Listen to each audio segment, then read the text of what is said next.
మా latest videos కోసం మా ఈ తెలుగు న్యూస్ ఛానల్ సబ్స్క్రైబ్ చేసి గంట సింబల్ యాక్టివేట్ చేసుకోండి. ఆడవాళ్ళు సాయంత్రం పూట అస్సలు ఈ 5 పనులు చేయకూడదు. ధనం అనేది దరి చేరదు. లక్ష్మీదేవికి విపరీతంగా కోపం వస్తుంది. ఐశ్వర్యం హరించుకుపోతుంది అని శాస్త్రాలు చెప్తూ ఉన్నాయి. లక్ష్మీదేవికి కోపం రావాలని ఎవ్వరూ కోరుకోరు. అందరూ తమపై లక్ష్మీ కటాక్షం ఉండాలనే కోరుకుంటూ ఉంటారు. ఎందుకంటే లక్ష్మీదేవి ధనానికి అధిపతి. శ్రీ మహాలక్ష్మీదేవి తమను వరించాలని కోట్లాది భక్తులు కోరుకుంటూ ఉంటారు. సంపూర్ణ విశ్వంలో సకల శుభాలను అనుగ్రహించేది, సర్వ ఐశ్వర్యాలను ప్రసాదించేది, సర్వ భక్తుల కోరికలను తీర్చే అమృతమూర్తి శ్రీమన్నారాయణుల వారి ప్రియ సఖి అయిన శ్రీ మహాలక్ష్మి. ఆ తల్లి ఉన్న చోట సర్వసౌఖ్యాలు నిలయమై ఉంటాయి. దేనికి కొరత ఉండదు. ఆ జగన్మాతను ఆరాధించే వారికి ఆ తల్లి సర్వ సౌభాగ్యాలను, సర్వ ఐశ్వర్యాలను, అద్భుతమైన తేజస్సును ప్రసాదిస్తుంది. ఆ తల్లిని త్రికరణ శుద్ధిగా కొలిచే వారికి జీవితమంతా ఏ లోటు లేకుండా శుభప్రదంగా జరుగుతుంది. లక్ష్మీదేవి అనుగ్రహం లభించి మీరు కూడా ధనవంతులుగా మారాలంటే, జీవితంలో ఏ లోటు లేకుండా ఆనందంగా జీవించాలంటే కొన్ని నియమాలు పాటించాలి. ముఖ్యంగా సాయంత్రం సంధ్యా సమయంలో అంటే 5:30 నుండి 6:30 మధ్యలో కొన్ని పనులు చేయకూడదు. వేలగాని వేళల్లో కొన్ని పనులు చేయటం వలన లక్ష్మీదేవికి విపరీతంగా కోపం వస్తుందని శాస్త్రాలు చెప్తూ ఉన్నాయి. ఎందుకంటే సంధ్యా సమయం అనేది చాలా శక్తివంతమైన సమయం. ఈ సమయంలో పొరపాటున కూడా కొన్ని పనులు చేయకూడదు. తెలియక సాయంత్రం సంధ్యా సమయంలో ఈ పనులు చేస్తే లక్ష్మీదేవికి బాగా కోపం వస్తుంది. లక్ష్మీదేవి అస్సలు మీ ఇంట్లో నిలవదు. ధనాన్ని లక్ష్మీదేవి మీ ఇంట్లోకి అస్సలు రానివ్వదు. ఐశ్వర్యమంతా కూడా హరించుకుపోతుంది. చేతిలో ధనమంతా కూడా ఖర్చయిపోతుంది. ఒకరి దగ్గర చెయ్యి చాచి అడుక్కోవలసిన పరిస్థితులు వస్తాయి. అప్పుల పాలైపోతారు. కోరి కష్టాలు తెచ్చుకున్నట్లు అవుతుంది. మరి ఇంతకీ సంధ్యా సమయంలో అనగా సాయంత్రం పూట పొరపాటున కూడా చేయకూడని ఆ పనులు ఏమిటో ఇప్పుడు మనం ఈ వీడియోలో వివరంగా తెలుసుకుందాం. ఫ్రెండ్స్, వీడియోలోకి వెళ్లే ముందు కామెంట్ బాక్స్లో ఓం శ్రీ మహాలక్ష్మియే నమః అని కామెంట్ చేయండి. అలాగే ఈ వీడియోకి ఒక లైక్ కొట్టి మా ఛానల్ను కూడా సబ్స్క్రైబ్ చేసుకోవటం మర్చిపోవద్దు.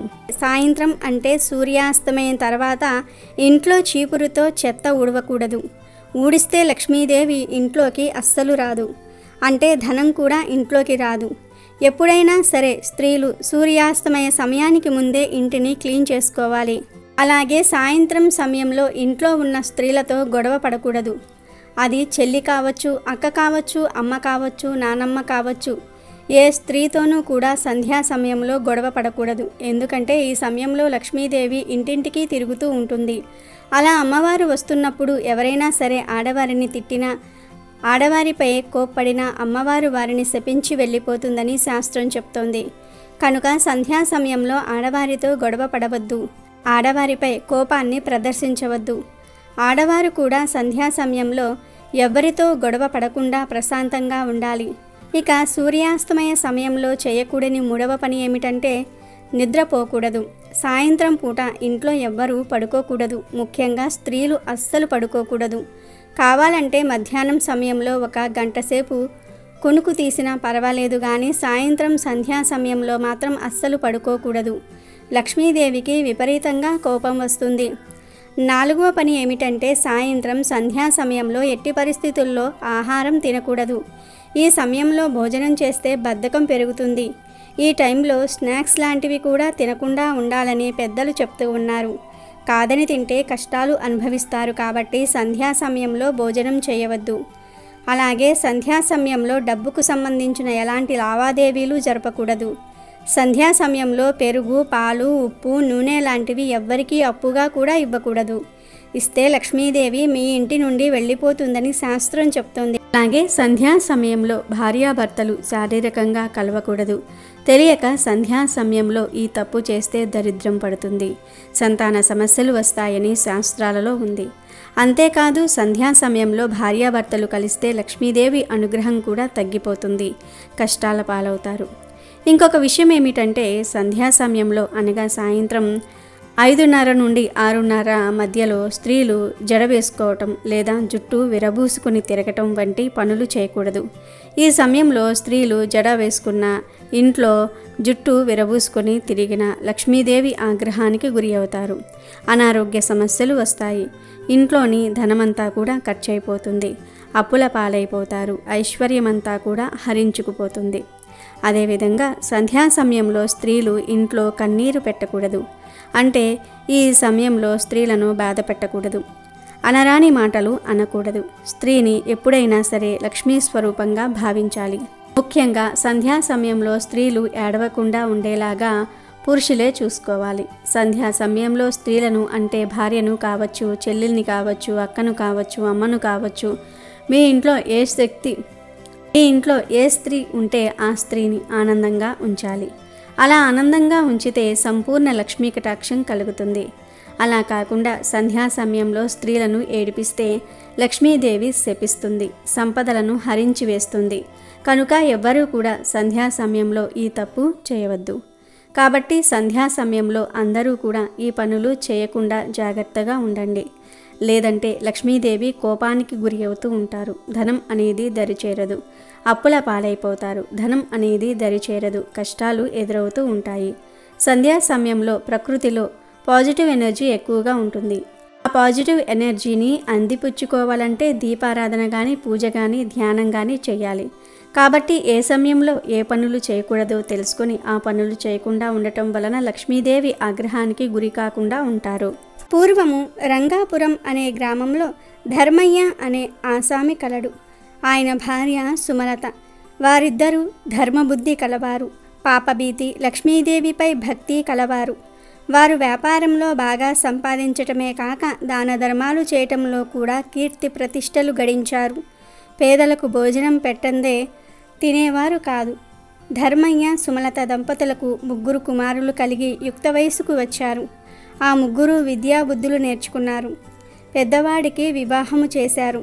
పెద్ద కోడలు రాగానే దాన ధర్మాలు తగ్గించకపోతే మాకు ఏమి మిగులుతుంది గనుక మామయ్యతో రోజుకు 3 కంటే ఎక్కువ మందికి అన్నదానం చేయవద్దని చెప్పింది.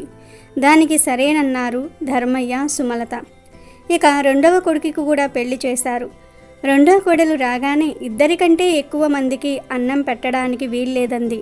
దానికి కూడా సరేనన్నారు ధర్మయ్య, సుమలత. తర్వాత 3వ కొడుక్కి కూడా పెళ్లి చేశారు. 3వ కోడలు రాగానే దాన ధర్మాలు పూర్తిగా మానాలని చెప్పింది. కానీ ధర్మయ్య, సుమలతలకు దానం చెయ్యాలని దృఢమైన కోరిక ఉంది. దాంతో వారిద్దరూ విచారపడ్డారు. కొడుకులను, కోడళ్లను ఒప్పించడానికి ప్రయత్నించారు. కానీ వారు ససేమిరా ఒప్పుకోలేదు.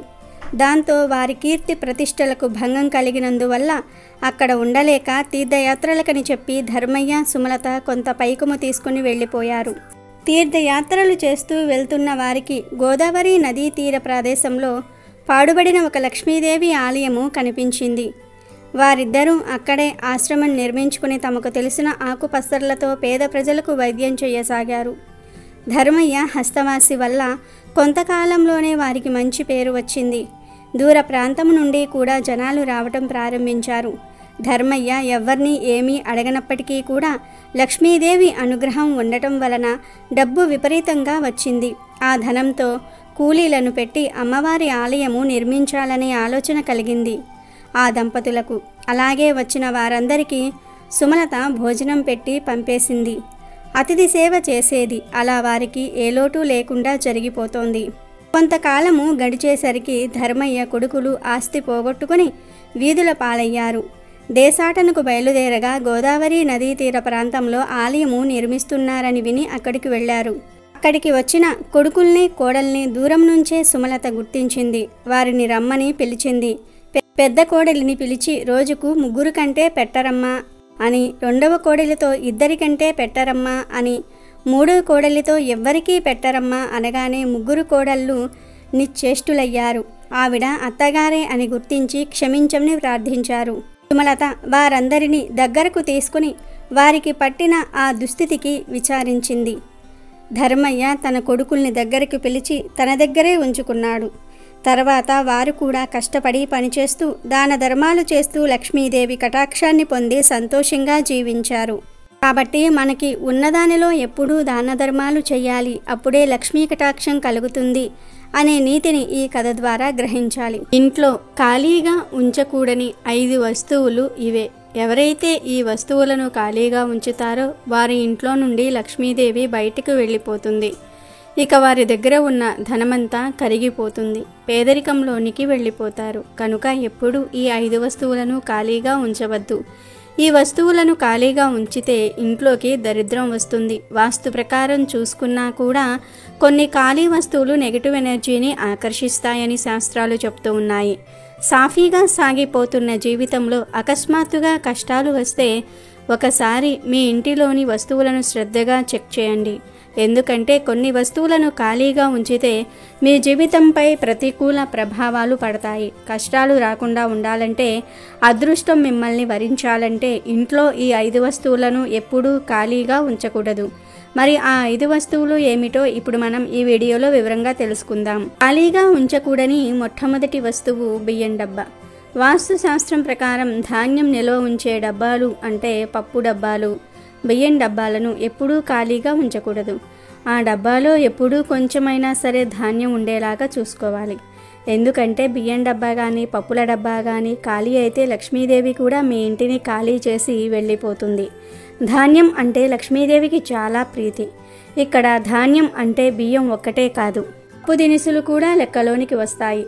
మన సాంప్రదాయంలో ధాన్యానికి ఎంతో ప్రాధాన్యత ఉంది. కనుక రేపు ధాన్యం అయిపోతుంది అనగా ఈరోజు సాయంత్రమే ధాన్యాన్ని కొని తెచ్చుకోవాలి. ధాన్యం డబ్బాలను ఖాళీ అవ్వనివ్వకూడదు. మీరు కూడా ధాన్యం డబ్బా ఖాళీ అవ్వకుండా జాగ్రత్త పడండి. లేదంటే లక్ష్మీదేవి మీ ఇంటిని విడిచి వెళ్ళిపోతుంది, మీరు పేదరికం అనుభవిస్తారు. ఇక రెండవ వస్తువు ఏమిటి అంటే బాత్రూంలోని బకెట్. అవును, బాత్రూంలో ఉండే బకెట్ను కూడా ఎప్పుడూ ఖాళీగా ఉంచకూడదు. బాత్రూంలో ఎప్పుడైనా సరే 2కు మించి ఎక్కువ బకెట్లు ఉండకూడదు. ఆ రెండిటిలో కూడా ఎప్పుడూ నీటిని ఉంచాలి. అంటే సగం నీళ్లు ఉంచాలి. సగం కన్నా తక్కువ నీళ్లు ఉంచినా పర్వాలేదు, కానీ ఖాళీగా మాత్రం ఉంచకూడదు. అలా ఖాళీగా ఉంచితే మీ ఇంటికి దరిద్రం పడుతుంది. ఎక్కడా లేని కష్టాలు మిమ్మల్ని చుట్టుముడతాయి. లక్ష్మీ అనుగ్రహాన్ని కోల్పోతారు. కనుక బాత్రూంలోని వాటర్ బకెట్ను ఎప్పుడూ కూడా ఖాళీగా ఉంచవద్దు. అలాగే విరిగిన బకెట్ను ఎప్పుడూ వినియోగించవద్దు. స్నానం చేయడానికి బాత్రూంలో బ్లూ లేదా బ్లాక్ లేదా రెడ్ కలర్లో ఉండే బకెట్లను మాత్రమే వాడండి. మీరు స్నానం చేసిన తర్వాత బకెట్లో కొన్ని నీళ్లు నింపి ఉంచండి, ఖాళీగా ఉంచవద్దు. మూడవ వస్తువు ఖజానా. ఖజానా అంటే డబ్బు దాచుకునే వస్తువు అని అర్థం. బీరువా, పర్సులోనే మనం ఎక్కువగా ధనం దాచుకుంటూ ఉంటాము. కనుక ఎప్పుడూ ఇవి ఖాళీగా ఉండకూడదు. కనీసం 1 రూపాయిని అయినా సరే ఉంచాలి. అలా కాకుండా ఖజానా మొత్తాన్ని ఖాళీ చేస్తే లక్ష్మీదేవి మీ దగ్గర ఉండదు. నెమ్మదిగా పేదవారిగా మారిపోతారు. కనుక బీరువాను, పరుసును ఎప్పుడూ ధనం లేకుండా ఖాళీగా ఉంచవద్దు. కొంత ధనం ఉండేలాగా చూసుకోండి. అలాగే ధనం దాచే చోట ఒక గోమతి చక్రాన్ని పెట్టుకోండి. అలా పెట్టుకోవటం వలన మరింత ధనం మీ దగ్గరకు ఆకర్షింపబడుతుంది. ఇక 4వ వస్తువు ఏమిటి అంటే పోపుల డబ్బా. పోపుల డబ్బా అందరి ఇళ్లలో ఉంటుంది. పోపుల డబ్బా అన్న, పోపుల డబ్బాలో నుంచి వచ్చే సువాసన అన్న లక్ష్మీదేవికి ఎంతో ఇష్టం. పోపుల డబ్బాలో సాధారణంగా జీలకర్ర, ఆవాలు, ఎండుమిరపకాయలు, మెంతులు, మిరియాలు లాంటి రకరకాల పదార్థాలు పెడతారు. కానీ ఈ పోపుల డబ్బా ఎప్పుడూ ఖాళీ అవ్వకూడదు. పోపుల డబ్బా ఎప్పుడూ నిండుగా మంచి సువాసనతో ఉండాలి. ఉంటేనే లక్ష్మీదేవి మీ ఇంట్లో ఉంటుంది. ఎవరి ఇంట్లో అయితే పోపుల డబ్బా ఎప్పుడూ ఖాళీగా ఉంటుందో, పోపుకు వాడే పదార్థాలు ఉండవో, వారి ఇంట్లో లక్ష్మీదేవి ఉండదు, పేదరికం అనుభవిస్తారు. కనుక పోపుల డబ్బా ఎప్పుడూ ఖాళీ అవ్వకుండా చూసుకోండి. ఇంట్లో ఎప్పుడూ ఖాళీ అవ్వకూడని ఇంకొక వస్తువు ఏమిటి అంటే ఉప్పు డబ్బా. అవును, ఉప్పు డబ్బా ఎప్పుడూ ఖాళీగా ఉండకూడదు. ఉప్పును సహజంగా లక్ష్మీదేవితో పోలుస్తారు. ఉప్పును అప్పు ఇవ్వరు, చేతికి కూడా ఇవ్వకూడదు. శ్రీ మహాలక్ష్మీదేవి సముద్రం నుండి పుట్టింది, ఉప్పు కూడా సముద్రం నుండే పుట్టింది. కనుక ఉప్పును లక్ష్మీ స్వరూపంగా భావిస్తారు. ఉప్పుకు మన సాంప్రదాయంలో ఎంతో ప్రాధాన్యత ఉంది. ఉప్పుతో అనేక పరిహారాలు చేస్తారు. ఉప్పును నీటిలో కరిగించి ఇంట్లో ఒక మూలన పెట్టడం వలన నెగిటివ్ ఎనర్జీ పోతుంది. అలాగే ఉప్పుతో దిష్టి తీస్తారు. అంతేకాదు ఉప్పు నీళ్లతో ఇంటిని క్లీన్ చేస్తే బ్యాక్టీరియా పోతుంది. ఇన్ని విశిష్టతలు కలిగిన ఉప్పు డబ్బా ఎప్పుడూ ఖాళీ అవ్వకూడదు. ఉప్పు డబ్బా ఖాళీ అయితే లక్ష్మీదేవి మీ ఇంటిని వదిలి వెళ్ళిపోతుంది, ధనమంతా పోతుంది. ఇక చివరిగా నూనె డబ్బా అంటే వంటకు వాడే నూనె ఉంటుంది కదా, ఆ నూనె డబ్బా ఎప్పుడూ ఖాళీ అవ్వకూడదు. అలా ఖాళీ అయితే లక్ష్మీదేవి మీ ఇంట్లో నిలవదు. కాబట్టి వంట నూనె ఎప్పుడూ ఖాళీ అవ్వకుండా చూసుకోవాలి. వంట నూనె అంటే పామాయిల్, సన్ఫ్లవర్ ఆయిల్, ఇలా మీరు ఏ ఆయిల్ అయితే వాడతారో ఆ ఆయిల్ ఖాళీ అవ్వకుండా చూసుకోవాలి. నూనె రేపు అయిపోతుంది అనగానే ఈరోజు నూనె కొని తెచ్చుకోవాలి.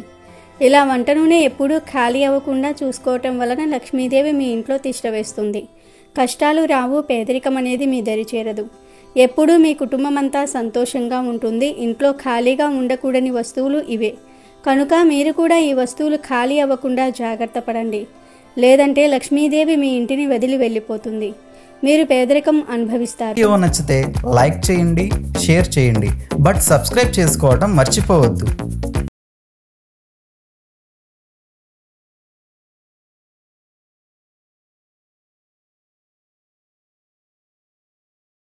అమెజాన్లో బెస్ట్ డిస్కౌంట్స్ కోసం వీడియో డిస్క్రిప్షన్లో లింకు ఉంది, చూడండి. అలాగే మా టెలిగ్రామ్ ఛానల్ సబ్స్క్రైబ్ చేసుకోండి.